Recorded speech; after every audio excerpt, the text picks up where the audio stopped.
A day in my life as a full-time mom. What's up mga madi? Another vlog for today's video. Ang ulam namin for today is scrambled egg and a pancit canton. So habang nagluluto pa ako dyan, ay mahimbing pa rin ang tulog ng aking tatlong anak.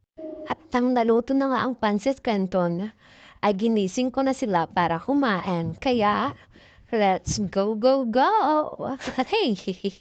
Pagkatapos namin kumain dyan, ay pag-isip-isipan ko na ang boring pala dito sa bahay. Diyos ko! Just wait, magtitimpla muna ako ng aking daily slimming coffee. Dahil boring ako, tayo ay magkanta muna.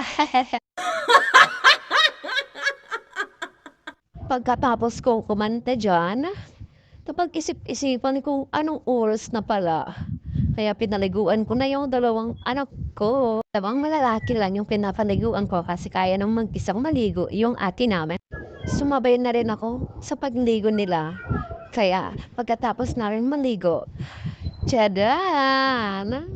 It's a time for sleep. Wala pa yung ate namin kasi naliligo pa siya. Yan lang muna for today mga madi. Thank you for watching.